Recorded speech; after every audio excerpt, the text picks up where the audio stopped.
आइए आज आपको सुनाते हैं कार्तिक माह महात्म्य चौथा अध्याय। माता शारदा की कृपा लिखूं भाव अनमोल, कार्तिक महात्म्य का कहूँ चौथा अध्याय खोल। नारद जी ने कहा, ऐसा कर कर भगवान विष्णु मछली का रूप धारण करके आकाश से जल में गिरे। उस समय विंध्याचल पर्वत पर तप कर रहे महर्षि कश्यप अपनी अंजलि में जल लेकर खड़े थे। भगवान उनकी अंजलि में जा गिरे। महर्षि कश्यप ने दया करके उसे अपने कमंडल में रख लिया। मछली के थोड़ा बड़ा होने पर महर्षि कश्यप ने उसे कुएं में डाल दिया। जब वह मछली कुएं में भी न समा सकी तो उन्होंने उसे तालाब में डाल दिया।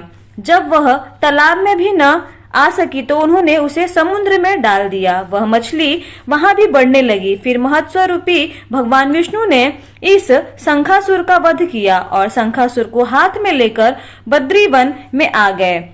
वहां उन्होंने संपूर्ण ऋषियों को बुलाकर इस प्रकार आदेश दिया, मुनीश्वरों, तुम जल के भीतर बिखरे हुए वेद मंत्रों की खोज करो और जितनी जल्दी हो सके उन्हें सागर के जल से बाहर निकाल लाओ।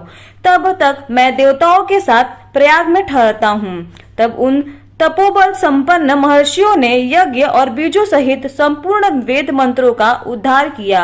उनमें से जितने मंत्र जिस ऋषि ने उपलब्ध किए वह उन बीज मंत्रों का उस दिन से ऋषि माना जाने। सब ऋषि एकत्र होकर प्रयाग में गए। वहां उन्होंने ब्रह्मा जी सहित भगवान विष्णु को उपलब्ध हुए सभी वेद मंत्र समर्पित कर दिए।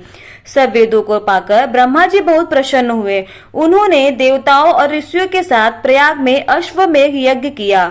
यज्ञ समाप्त होने पर सब देवताओं ने भगवान से निवेदन किया, देवादिदेव जगन्नाथ, इस स्थान पर ब्रह्मा जी ने खोए हुए वेदों को पुनः प्राप्त किया है और हमने भी यहाँ आपके प्रसाद से यज्ञ भाग पाए हैं। अतः यह स्थान पृथ्वी पर सबसे श्रेष्ठ पुण्य की वृद्धि करने वाला एवं भोग तथा मोक्ष प्रदान करने वाला हो। साथ ही यह समय भी महापुण्यम मैं और ब्रह्मघाती आदि महापापियों की शुद्धि करने वाला हो तथा यह स्थान यहाँ दिए हुए दान को अक्षय बना देने वाला भी हो। यह वर दीजिए। भगवान विष्णु बोले, देवताओं, तुमने जो कुछ भी कहा है वह मुझे स्वीकार है। तुम्हारी इच्छा पूर्ण हो। आज से यह स्थान ब्रह्मा क्षेत्र के नाम से प्रसिद्ध होगा। सूर्यवंश में उत्पन्न राजा भगीरथ यहाँ गंगा को ले आएंगे और वह यहाँ सूर्य कन्या यमुना से मिलेगी। ब्रह्मा जी और तुम सब देवता मेरे साथ यहाँ निवास करो। आज से यह तीर्थराज के नाम से विख्यात होगा। तीर्थराज के दर्शन से तत्काल सब पाप नष्ट हो जाएंगे। जब सूर्य मकर राशि में स्थित होंगे उस समय यहाँ स्नान करने वाले मनुष्यों के सब पापों का यह तीर्थ नाश करेगा। यह काल भी मनुष्यों के लिए सदा महान पुण्य फल देने वाला होगा।